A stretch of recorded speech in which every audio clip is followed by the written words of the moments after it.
let's have a conversation, shall we? So, from the beginning, I've always told you the goal of this channel was to share the good, the bad, the ugly, the whatever. So we are in the middle of winter, which is the weirdest winter ever. It's been like mainly pretty warm with a couple of really cold weeks. Not a lot of snow, which is always kind of like, what do you do in Minnesota without snow? But anyway, I just wanted to talk to you a little bit about money, the fun stuff, right? So here's the thing. Even though a person lives off-grid, there's still expenses that you're going to need to pay for. Some of the things you forget about is like car insurance.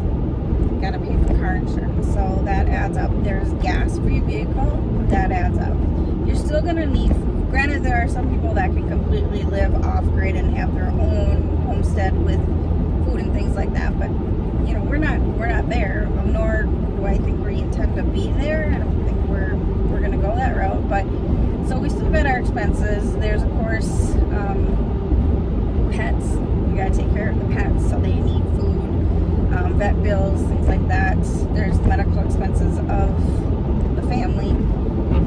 I'm trying to think of some of the other random things. Obviously, we got like projects galore, things to do, paying out of our pocket as we go. So then that's been kind of a little bit of a challenge too, because you still have all of these expenses. So I am self-employed, and I have been for the last couple of years, and it's kind of a seasonal job. I don't know if I want to go into all the details with everybody, but basically during the winter I'm not really doing a whole lot, which is kind of a bummer in a way, because what do Minnesotans do in the winter? Not a whole lot. So anyway, I did pick up a part-time job back into the medical field, which is where I've been for the past 20 years, and I'm just kind of hoping it'll take some of the edge off with the finances, because I mean, let's be honest, I mean, we can drive crappy cars, which we do. We still are without water, still without septic, which we expected would be the case. But there are days where it's really tiring and annoying and frustrating, especially when I am trying to be part of the world. It'd be another story if I could just stay home and be home. Although I'd probably go crazy, let's be honest. But it would be, I lost my train of thought. It happens to me a lot. Still coming along with their projects, because it is winter. There's not a whole lot that we can do, so we just been basically making money, trying to stockpile it, getting ready for some things. So our son Lincoln is going to be in the market for a car, and with my kids, it's always been kind of our arrangement that I will meet, for their first vehicle anyway, I will meet their price halfway. So if they save $2,000, I'll contribute the same amount of money so they can get a $4,000 car. So he's currently saving and in the market for a car, so I need to be saving and be prepared to match that. And my car, my truck, you guys have heard stories, we're still kind of gimping along, but she's been holding out. But I do need to at some point get something else, especially come my busy season again coming up here. I need to add something else. I have kind of made a pledge to myself as part of our big move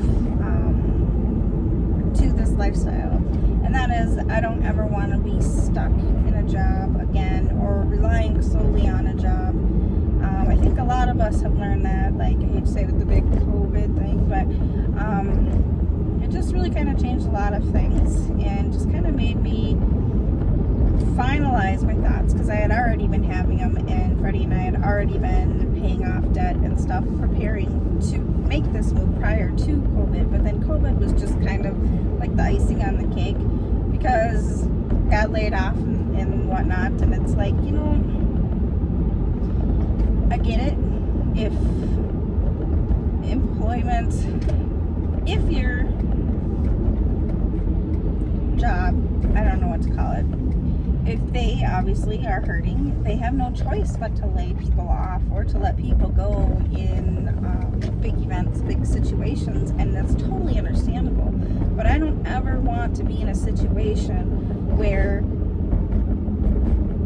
we're like completely screwed if that does happen again. That's kind of part of the whole self-employment too, is you kind of have control over your world a little bit more. That's ins and outs of that too, but that was kind of my point. So like, being debt free is great.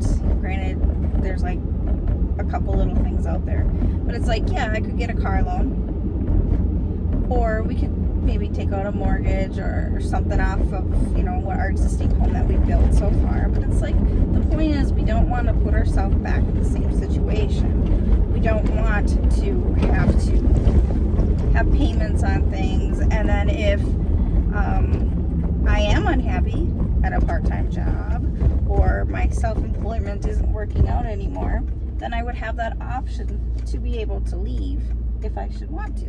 And that's just was kind of our goal that we had with this move. So even though we sometimes lose sight of that, we get frustrated, it gets annoying, but we have to always, and I do it a lot, I have to remind myself that this is, in the long run, better for us and what we want, even though society reminds us every day how much more we think we want, or we do want, but do we need it is always the question. So that's my 2 bits on that. Thank you for following our channel. Thank you for those who have subscribed. I know sometimes it's annoying to subscribe because you might find this video on Facebook and then it's like log in and all of that jazz, but you know, it's kind of nice if we do get the subscribers, because obviously the more subscribers we have, eventually we can be monetized and make a little bit of money off of our YouTube videos, which